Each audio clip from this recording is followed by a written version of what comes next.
Muy bien, muy buenos días con todos. Mi nombre es José Ventura y el día de hoy voy a exponer un tema bastante interesante para mí porque va en relación con lo que frecuentemente me consultan, que es el uso de baremos en la investigación psicológica. Vamos a comenzar. De por sí, el nacimiento de este tema para exponer el día de hoy parte del uso frecuente o la consulta frecuente de correos electrónicos. Con frecuencia me suelen preguntar cuando me piden uno de los cuestionarios que he validado, me solicitan junto con la prueba y todo eso los baremos. Aquí hay uno de esos ejemplos donde me van consultando acerca del baremo, ¿no? Y con la finalidad de seguir avanzando en su trabajo de investigación. Aquí hay otro donde me hacen la misma consulta, es subrayado en color amarillo el tema de baremo, ¿no? Así me están pidiendo nuevamente el tema del consentimiento y que como fines de su investigación de grado, ¿no?, están solicitando esta forma de calificación. Por aquí hay otro también que me dice, por favor, podría compartir los baremos, y aquí pide incluso los puntos de corte, lo cual en investigación de por sí termina siendo complejo sobre ver los puntos de corte. Y bueno, acá también me solicitan los baremos y me indican que lo único que nos falta es la tabla de calificación. Ahora, todo este material aparece, yo tengo una página web, aparece en la página web, pero en la página web no es que aparezca el término baremo. La pregunta es de dónde provienen los baremos, ¿no? ¿Cuáles son estas implicancias que tienen los baremos en el marco de la investigación? ¿Qué son los baremos, ¿no? Primero, para entender qué son los baremos, debemos entender que los baremos están sujetos a tablas, ¿no? Son tablas donde existen las puntuaciones de la prueba, que aparece en este lado de aquí, ¿no? Y que luego con la tabla aparece una tabla en el lado izquierdo o derecho, como aquí, ¿no? Izquierdo o derecho, donde se logra observar puntuaciones convertidas. En este caso, puntuaciones T. También pueden ser puntuaciones Z, centiles, coeficientes intelectuales o percentiles. Lo más frecuente que uno va a encontrar en los baremos son los percentiles. Pero esta forma de interpretar tiene una lógica que pocas personas logran comprender, que es examinar en qué medida la puntuación obtenida en el test, por ejemplo, que obtenga un puntaje 41, el tener un puntaje 41, ¿con qué puntaje equivalente le corresponde? Es decir, sacar 41 en este test corresponde con tener un puntaje T de 58. Entonces, el propósito de los baremos es lograr a partir de una persona, ¿no?, una persona y sus respuestas en un test, poder comparar cómo le ha ido con un grupo de referencia, con un grupo de su misma edad, de repente de su mismo nivel socioeconómico, de su mismo grado, no lo sé. Pero es lo que solicita el baremo, ¿no? Comparar, es una comparación de un sujeto con respecto a un grupo. Pero los baremos provienen de una clasificación. Van a encontrar en medición psicológica y en evaluación psicológica una clasificación bastante conocida que se llama test referidos a la norma y test referidos al criterio. En los test referidos a la norma tiene que ver con comparar el desempeño de un estudiante en relación con el grupo, que esto suena a los baremos. Mientras que en los test referidos al criterio es comparar el desempeño del estudiante en relación con criterios, estándares o puntos de cortes determinados. Esto suena a otro tipo de información que hay que ver un poco más el tema de los sistemas educativos, donde se clasifica mediante criterios externos o un conjunto de expertos que indican qué es lo que se debe de cumplir para determinada edad o para determinado papel. Esto no hablaré mucho el día de hoy porque los baremos están más relacionados con esta parte de aquí, con los test referidos a la norma. Pero esta clasificación de test referidos a la norma y test referidos al criterio, ¿de dónde proviene? Originalmente, y aquí al pie de la diapositiva estoy dejando la fuente, esto proviene de Glasser, que en 1963 plantea en este artículo esta clasificación que luego se utiliza muchísimo en el contexto más de educación y que luego llega a la psicología. Y cuando Glasser también habla de la medida referida a la norma, dice cuando tales normas de medida son usadas, en particular los estudiantes o el logro de los estudiantes, es evaluado en términos de comparación entre su desempeño y el desempeño de otros miembros de un grupo. Esto es la misma definición de hace un momento que les di de los baremos. De aquí proviene, este es el origen, y como digo, luego se va introduciendo en el concepto más educativo y luego psicológico. Pero va llegando a la psicología esta clasificación desde Hambleton, Ron Hambleton y Swaminathan, que específicamente Hambleton fue uno de los precursores en el tema de la medición en educación. Hace poco falleció, pero ha tenido muchas incursiones en el contexto de la medición a nivel global. Incluso fue parte importante de algo que se llama los International Test Commission, que son esta comisión internacional de los test, que incluso tuvo a su cargo la supervisión de las pruebas PISA, estas pruebas de evaluación a nivel mundial. Y cuando Hambleton también en este artículo hace alusión al proceso mismo de la norma, también usa la misma definición, ¿no? Como un conjunto de sujetos es comparado con respecto a un grupo de referencia. Pero también nos advierte que probablemente la utilización de la norma no sería lo más adecuado, ¿no? Y habría que revisar eso. Y ya desde el año, miren, 78, que se viene hablando un poquito de esto. De repente, esta forma de interpretar no es la más adecuada. Por eso en años posteriores se centran en los test referidos al criterio, como es lo que hace aquí. Sin embargo, los baremos, lo que vengo a hablarles el día de hoy, está más en la otra parte de la clasificación, en los test referidos a la norma. Y de pronto aquí algunos se podrían preguntar, ¿y cómo sé que los baremos provienen de la clasificación de los test referidos a la norma? Pues, esto es sencillo. Revisando el manual del International Test Commission, que es un manual a nivel internacional que permite tener pautas y lineamientos sobre el uso de pruebas psicológicas y educativas, cuando uno revisa su versión en inglés y revisa su versión en español, encontramos lo siguiente. Miren. Encontramos que cuando traducen al español la versión en inglés, norm viene a ser el equivalente a baremos. Entonces, en el inglés no existe la palabra baremos. Es más, si la queremos traducir, aparece como scale, pero scale suena a escala y no nos ayuda a clasificar.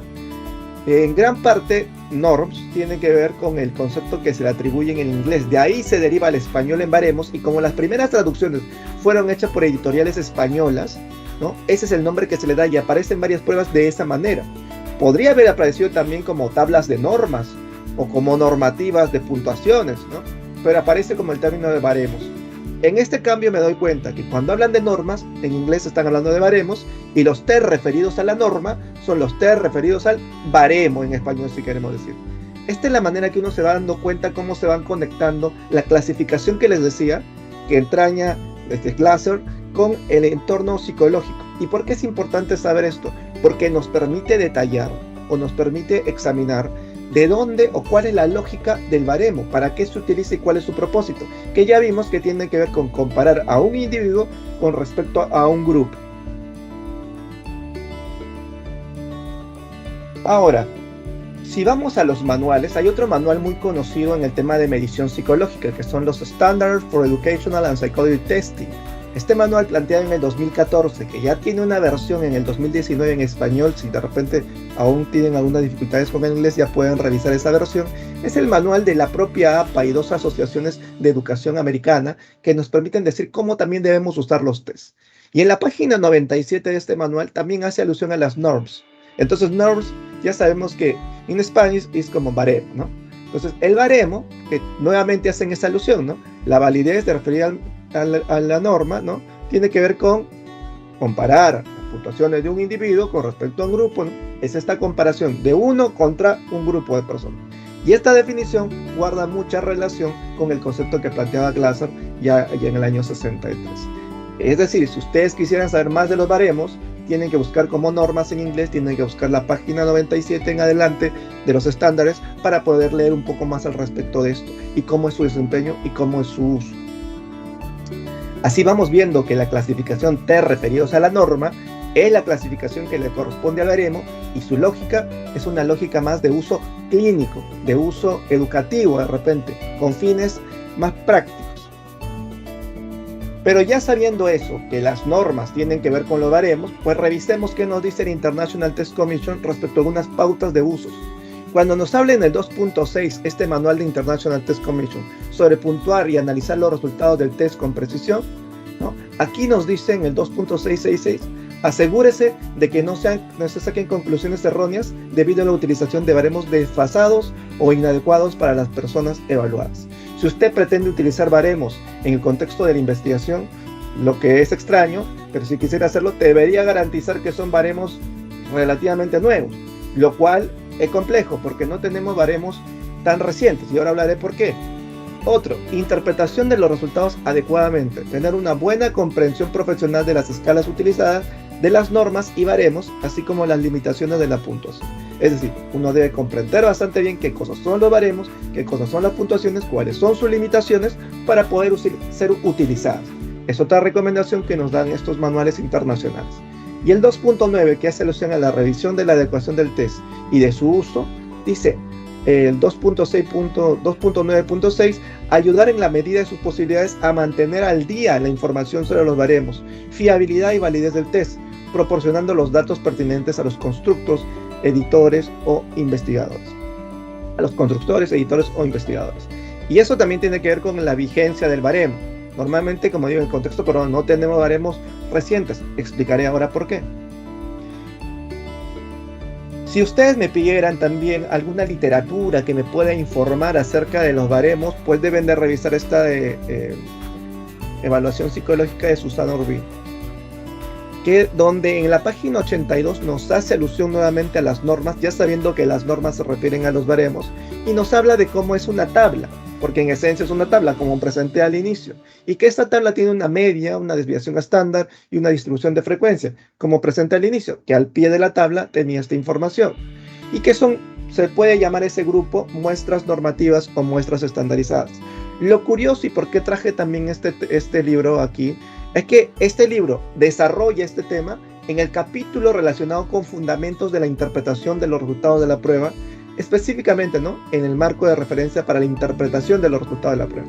Es decir, Urbina considera que los baremos deben ser entendidos desde una clasificación donde se trabaja la interpretación de las pruebas. Ojo, la interpretación. Y eso está ceñido ya luego de la aplicación, ¿no? Luego de la aplicación de un test. Otro libro clásico que nos menciona esto es el de Lewis Aiken. De repente algunos en la audiencia conocerán la V de Aiken, es muy conocida en la psicometría, es uno de los cálculos que también se utiliza para revisar cuánto los jueces expertos de repente están puntuando con validez los ítems que estoy haciendo de mi cuestionario, que estoy revisando de mi cuestionario.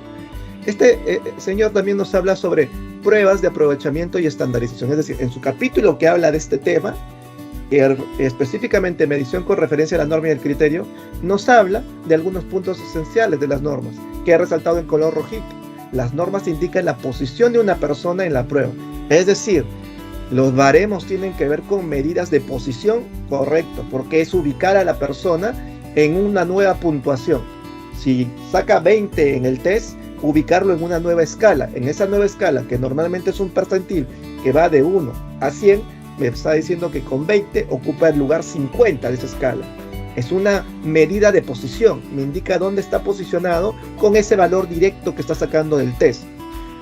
Bueno, también dice que otra cosa son los rangos percentiles los más utilizados, y este es el detalle que quería señalarles. 100.000 personas, mientras que el tamaño del grupo de norma de una prueba individual cuidadosamente estandarizada es más probable que sea entre 2.000 y 4.000. O sea, tener un baremo bastante certero necesita 2.000 o 4.000 personas. Eso es raro en los estudios en el contexto peruano. Y es más, este libro, más adelante, comienza a desarrollar métodos de muestreo aleatorio, ¿no?, como el muestreo estratificado, el muestreo simple, muestreo sistemático, como formas de poder recolectar también información apropiadamente, para poder generalizar los resultados. Porque los baremos tienen ese principio. Si yo saco un baremo de un colegio, probablemente se vea solamente representativo para ese colegio, pero no podré comparar a otro niño de otro colegio con ese baremo, porque ese niño no pertenece a ese colegio. Por eso los baremos deberían ser amplios y tener muestreos estratificados o muestreos aleatorios, lo que en psicología y en el contexto peruano, y me animaría a ser latinoamericano, es difícil de hacer. Este libro también de Julio Meneses, que es coordinador, que tiene muy buena información sobre psicometría, nos habla en el apartado transformación e interpretación de los resultados, ¿no?, acerca de los baremos. Y como es un libro en español, ya nos habla de la palabra baremos y no normas, ¿no? Y nos dice que son transformaciones necesarias si es pertinente, además de las indicaciones básicas para la interpretación debidamente de cualquier puntuación. Nuevamente recalco, parece que los libros enfatizan que los baremos son utilizados para la interpretación, para las medidas estandarizadas. Ya vamos viendo 3 libros.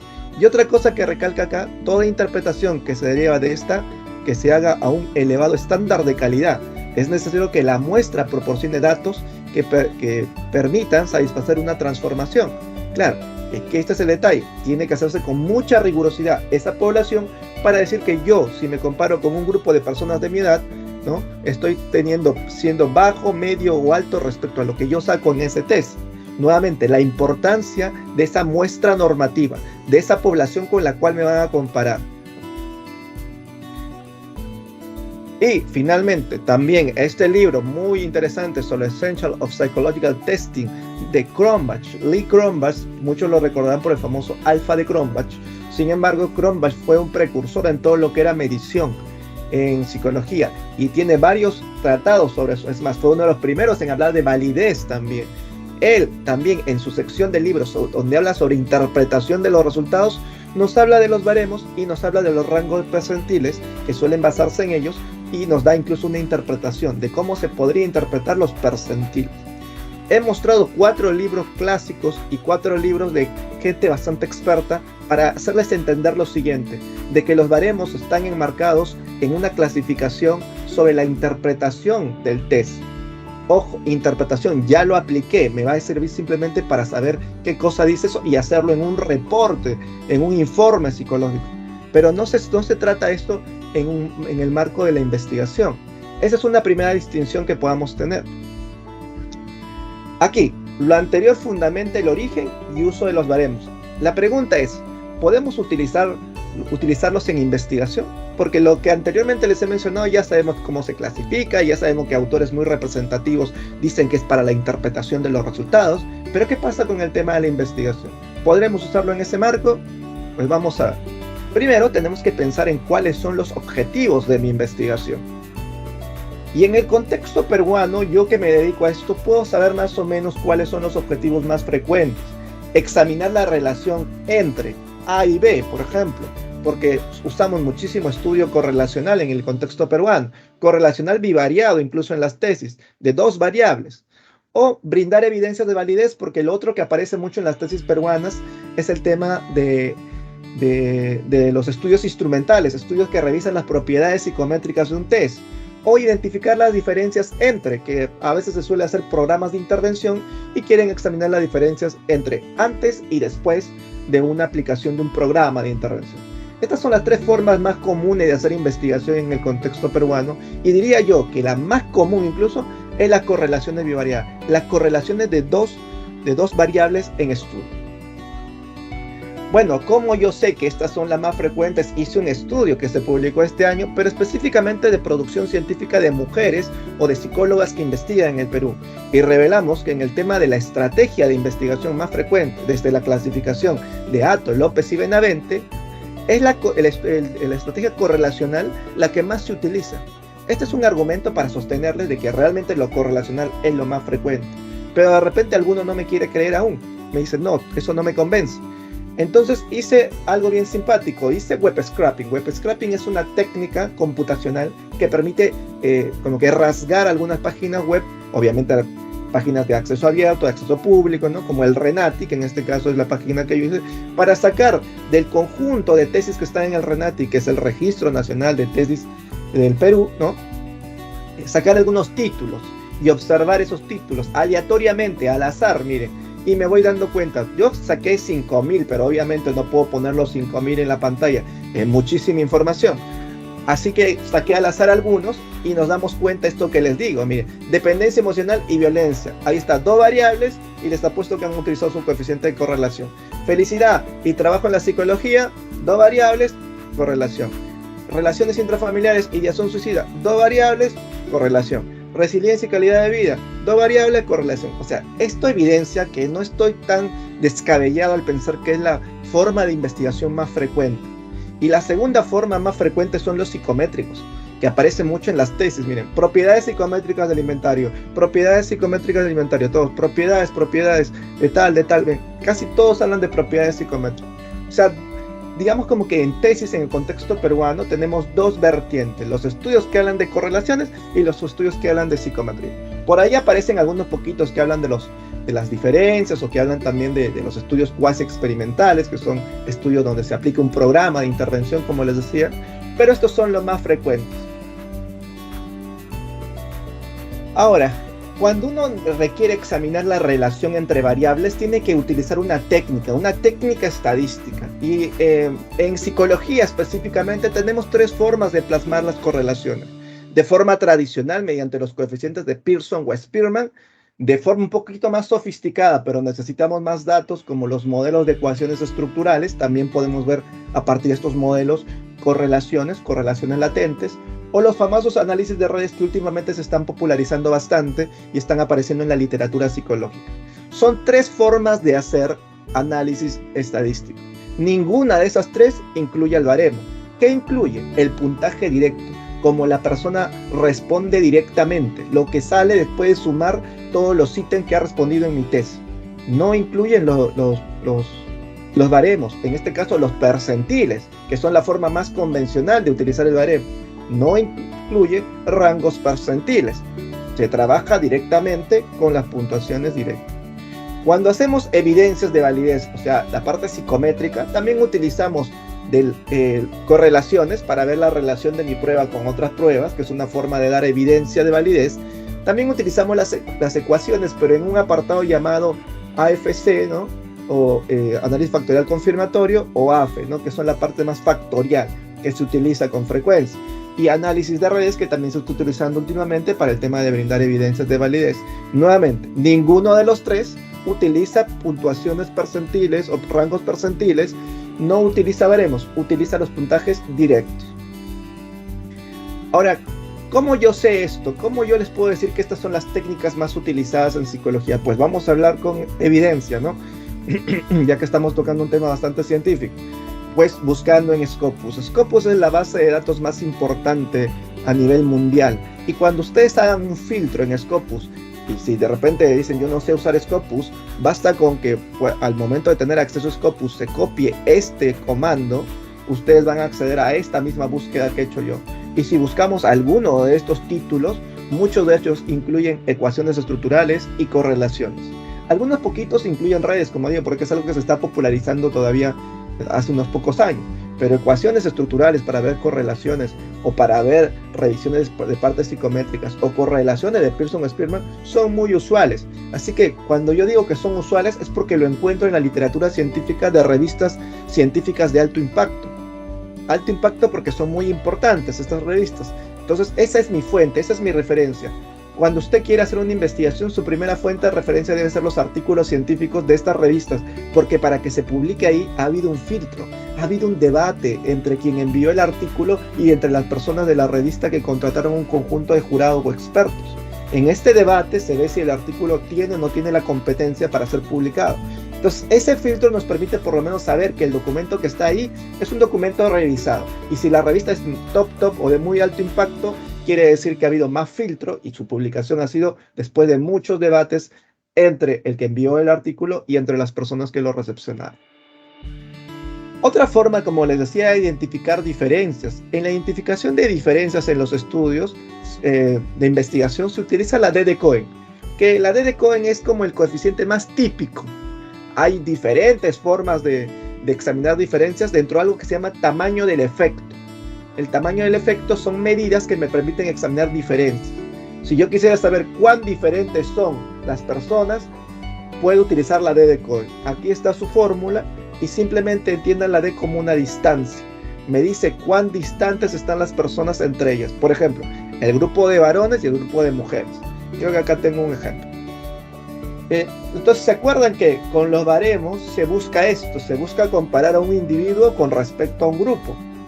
Pero con las diferencias o las comparaciones en investigación no se compara un individuo con un grupo, se comparan grupos porque yo tengo que resumir el comportamiento de esos grupos en un estadístico de resumen, como la media aritmética, que me va a decir, por ejemplo, que este grupo de aquí saca 15 y este grupo de aquí saca 15. Bueno, acá debería ser 14 en todo caso. Este saca 15 y este saca 14. Y yo podría decir que la diferencia es 1, ¿no? Que esa es la diferencia entre ambos grupos.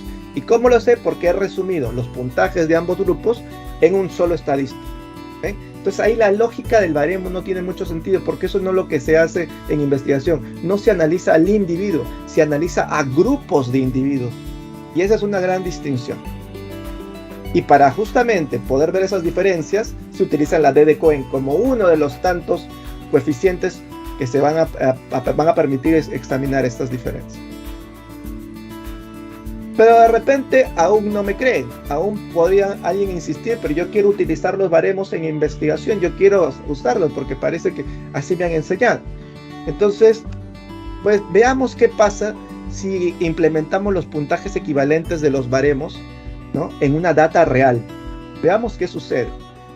Primero, miren, si yo tuviera percentiles y mis pruebas tienen pocos ítems, por lo tanto sus puntuaciones son cortas, va a suceder como esto de aquí. Miren, que hay 0,00111. O sea, si la persona saca 1 en mi test, ¿le corresponde un percentil 14, un 13, un 12, un 10? ¿Cuál le corresponde? ¿Se dan cuenta como que no hay un nivel de decisión? O no nos ayuda el baremo a tomar decisiones y a clasificar a las personas, que eso en el fondo es el baremo. Porque la prueba es corta, lo que suele suceder con frecuencia en investigación psicológica, que hoy en día muchas pruebas son cortas. Entiéndase corta como 10 ítems o menos de 10 ítems. Entonces, de repente yo digo, los percentiles no son la mejor opción, porque tampoco siempre se puede utilizar percentiles. Porque miren, no nos ayuda a clasificar. Entonces digo, de repente voy a usar decatipos. Los decatipos son otra forma de baremar, son otra forma de transformar las puntuaciones. Deca de 10, que como distribuye en 10, ¿no? ¿Qué es lo que hacemos con el percentil del decatipo? Quisiera que se imaginen un pescado y ese pescado lo cortan en 100 partes iguales. Eso es un percentil. Ese pescado lo cortan en 10 partes iguales. Ese es un decatipo. Y si ese pescado lo cortan en 5 partes iguales, eso es un quintil. Obviamente, miren, si mi pescado es pequeñito, ¿no? Es pequeñito y yo lo corto en 100 partes iguales, probablemente ya no disfrute del pescado, porque es muy pequeño. Es lo que está pasando con estas pruebas. Como estas pruebas de repente son pequeñas en sus puntuaciones, cortar en 100 los puntajes de la prueba termina siendo improductivo y no ayuda. Cortar en 10 de repente, miren, como ya no hay tanta repitencia como pasa aquí, no hay como 1, 1, pero aún hay 9, 9, 10, 10 por ahí. Y cortar en 5 también, ¿no? Como que todavía hay un... ¿Ven? Esa es la gran limitación del baremo, que al transformar no nos va a ayudar a ubicar a la persona si es que las puntuaciones del test, como digo, son cortas. Y esto sucede con frecuencia en investigación psicológica. Hoy utilizamos test cortos. Ya, pero independientemente de eso, vamos a ver qué sucede. Si yo calculo el puntaje directo de soledad, bienestar y autoestima, que son estas tres variables, me sale que en promedio las personas tienen 5.6 de soledad, 9.9 de bienestar y 23.53 de autoestima, ¿no? Y un poco me muestra también la desviación estándar, los mínimos y los máximos. Cuando utilizamos los puntajes transformados, en este caso decatipos, miren qué sucede con la media. La media como que fluctúa, la que más fluctúa es la autoestima. ¿Y por qué fluctúa tanto? Porque ahora la escala no es una escala que va de 10 a 33, es una escala que va de 1 a 10. Acabo de transformar la puntuación que me dio el sujeto y la he puesto en otra escala. Es como que yo medí en metros y ahora estoy interpretando en kilómetros. No es lo mismo, ¿no? O yo medí en centímetros y ahora estoy interpretando en metros. Hemos transformado la escala. Pero esa transformación a nivel de estadísticos descriptivos está produciendo diferencias, al menos donde los rangos eran más amplios, donde las diferencias entre el mínimo y el máximo eran mayores. ¿Y qué pasa si yo ejerzo otra transformación en decatipos, en quintiles? Miren, nuevamente, las medias se acortan, y se acortan obviamente porque ahora el mínimo y el máximo son más pequeños. Mínimo 1, máximo 5. Y nuevamente, la transformación ha hecho que yo ya no esté hablando directamente de puntuaciones. Ahora estoy hablando de rangos percentiles o de porcentajes que quiero hacer, y esa es otra unidad de medida. Eso ya no son los datos que yo tenía, son otras propiedades. ¿Qué pasa con los coeficientes de correlación? Miren, los coeficientes de correlación con puntuación directa entre estas variables, 0.38 entre soledad y bienestar, soledad y autoestima 0.12, bienestar y autoestima 0.23. En decatipos, veamos, casi se mantienen en cuanto al primero, miren, en cuanto al segundo también están por ahí, el tercero también están por ahí. Ya cuando cortamos más los datos, miren qué pasa con las correlaciones. De pronto se van como que, al menos la última se va distanciando un poco de la inicial, ¿no? Va disminuyendo un poquito más. Esta disminución puede deberse, como les digo, al tema mismo de la transformación que se hizo. Pero de repente alguien observa los datos y dice, pero no pasa mucho, o sea, no ha cambiado mucho en realidad. Claro, y es que el problema de utilizar los baremos no es un problema de cálculo. El cálculo no va a cambiar mucho, como acá pongo, ¿no? Sino es un problema de interpretación. Porque he puesto este coeficiente que es el coeficiente de Spearman, que es el que más se utiliza en psicología también, y aquí está la fórmula, pero que el coeficiente de Spearman tiene dentro de sí una transformación. Toma el valor que le dan y lo transforma. ¿Cómo lo transforma? Miren, de esta manera, como que el valor que le damos al momento de calcular lo pone en un rango. Pero un momento, yo ya vengo con datos de rangos y estoy utilizando percentiles o decatipos o quintiles. Esos son rangos ya. O sea, estoy el rango convirtiéndolo en otro rango. Y aquí hay un detalle, miren, si yo hago eso, como bien dice aquí, entonces los valores de decatipo y quintiles han vuelto a ser transformados. Si ya los transformé una vez, entonces estoy haciendo una segunda transformación. Aquí viene un detalle. ¿Cómo interpreto eso ya? Ese valor, ese puntaje, ¿qué me está diciendo de las personas? El rango del rango. Como les digo, ese es el problema de los temas de los baremos. No es un problema de cálculo, probablemente no varíe mucho, pero es el tema de la interpretación. ¿Qué estoy interpretando? ¿No? Y eso es lo que quería enfatizar aquí. Bueno, y esta es la fórmula, esta es la manera, digamos, manual que se saca el coeficiente de Spearman. Solamente lo he traído para que examinen que lo que hace es, con los valores que se le da, los transforma en rangos. Pero como decía, bueno, y luego saca una diferencia de rangos. Pero ya es un rango, pero lo que yo le estoy dando ya es un rango. Lo que debería de darle es un valor numérico, cuantitativo, ¿no? No un rango, porque es el rango del rango, y ahí ya se alteró la interpretación. Algo muy similar sucede con la D de Cohen cuando se pretende examinar diferencias. También en relación con las D de Cohen o las diferencias en autoestima. Esto es por varones y mujeres. Hice una diferencia, miren. Cuando es con el puntaje directo, o sea, el puntaje sin transformar, sin utilizar el baremo, y cuando es con el puntaje de decatipos y quintiles. ¿Hay fluctuaciones, como logran verlo? Sí hay fluctuaciones, ¿no? Pero nuevamente, esta fórmula de la D de Cohen hace una transformación. Lleva los puntajes a otra escala de medida llamada desviaciones estándar, ¿no? Entonces es como que esta pista que era de kilómetros, ahora le he llevado una pista que es desviaciones estándar en la estadística. Nuevamente he hecho otra interpretación, pero si yo ya tenía transformado los puntajes en rangos, ahora los rangos los estoy convirtiendo en desviaciones estándar. Nuevamente, ¿qué estoy interpretando? No es un problema de cálculo, es un problema de qué voy a interpretar con los coeficientes que estoy sacando. El psicólogo debiera saber eso. ¿Qué cosa está interpretando al final si hace tantas transformaciones?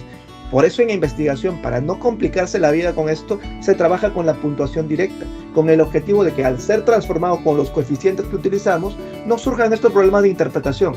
Que, como digo, de pronto los decatipos o quintiles tienen utilidad en el uso clínico, en el uso educativo, cuando se compara un individuo con un grupo, pero como en investigación se comparan grupos con grupos, no resultan productivos, se atenta contra la lógica y no tienen mucho sentido en su utilización. Ahora, ¿qué hacer si mi asesor de tesis me solicita los baremos de las pruebas? Porque eso pasa, ya han visto las primeras láminas con las que comencé, donde decían, pero mi asesor, pero me están pidiendo, y eso normalmente lo pide el tesista porque alguien se lo está pidiendo. Primero, lo que yo he observado es que los asesores que piden esto son asesores más clínicos, más educativos, más del ámbito aplicativo de la psicología. Por lo tanto, asumen que en la investigación se utiliza de esa misma manera los test, y los test se utilizan en investigación de otra forma. Entonces, de repente por ahí viene un poco esta costumbre de pedir los baremos. Ahora les he demostrado con diferentes argumentos de que realmente no es productivo utilizar los baremos, que cambian las interpretaciones, que está clasificado como la interpretación de los resultados por varios autores, que pertenece a la clasificación referido a la norma, que eso viene incluso desde los propios manuales internacionales del uso de los test o de los estándares que utilizamos en psicología en el uso de los test. ¿Qué hacer ante esto? Bueno, tengo algunas propuestas. No es pelearse de pronto con el asesor, sino es tratar de explicarle las razones de la no utilización. Primero, indique que no son necesarios porque no corresponden con mi objetivo de investigación. Asesor, mi objetivo de investigación es correlacionar. Si yo voy a correlacionar, por las razones que ya les mostré, voy a alterar las interpretaciones, no tiene sentido usar los baremos. No, mi objetivo es correlacionar o hacer una revisión de las propiedades psicométricas. Voy a alterar las interpretaciones, prefiero trabajar con los puntajes directos que tienen más facilidad, porque varias de las fórmulas que utilizamos en estadística, en psicología, ya hacen transformaciones. Entonces es la transformación de la transformación, y eso es un problema. Segundo, la lógica del baremo, le dicen eso al asesor, ¿no? Es comparar a un individuo con un grupo. Y yo voy a comparar puntuaciones de grupos con grupos, o voy a relacionar variables con variables de puntuaciones de grupos. Tampoco tendría mucho sentido. O sea, la lógica del baremo no se aplica al objetivo de investigación que estoy utilizando. Tercero, si utilizo los baremos en las técnicas estadísticas, probablemente no exista problema con el cálculo, pues las variaciones son mínimas, pero sí de interpretación. Y estas técnicas estadísticas, las más utilizadas, Pearson, Spearman, ecuaciones estructurales, análisis de redes, que ya les demostré que son las más utilizadas, porque eso es lo que aparece en la literatura de bases de datos importantes como Scopus, no utilizan estas herramientas o no utilizan los baremos para hacer los cálculos, trabajan directamente con los puntajes directos. Seguro se están preguntando, ¿y hay algún autor que lo sustente? Porque esa es la otra pregunta que siempre me hacen. ¿Y esto que usted ha dicho, hay algún autor que lo sustente? Pues todas las referencias utilizadas en esta presentación son los autores que sustentan lo que estoy diciendo, ¿no? Todas las referencias. Y bueno, estas diapositivas también, como estaba abajo al final, podrían también citarse y son los argumentos. Y muchos de estos autores, como Cronbach, como Aiken, como el International Test Commission, como Hamilton, son gente muy importante en el marco de la medición psicológica. No son cualquier persona, entonces sus argumentos son bastante convincentes. He traído como extractos, pero si ustedes quisieran profundizar, aquí está un poco las PPTs, podrían entrar a los documentos, muchos de ellos están en acceso libre en internet y podrían tener más detalle y explayarse más de esto que les he comentado, que he tenido que revisar a lo largo de estos años también para poder fundamentar el no uso de los baremos. Esperando, obviamente, que esto pueda ayudar a que se disminuya el uso y que se vaya hacia una psicología científica en la cual tengamos mayores aportes respecto a los usos correctos de las pruebas en investigación y a la manera correcta de hacer ciencia. Eso es un poco de lo que yo he querido compartirles el día de hoy. Aquí les dejo una página web que ahí voy a colgar estas PPTs ahora en un rato para que las puedan tener, y una página de Facebook, que es la página de Facebook profesional que tengo, que podrían también seguirme. Ahí suelo poner algunas cosas. Algunas de estas cosas las he puesto antes también ya como comentarios o como opiniones. Les agradezco nuevamente la atención. No los he visto ni los he escuchado. Espero que se haya comprendido. Y si hay alguna pregunta, por ahí quedaré atento a eso. Muchas gracias con todos.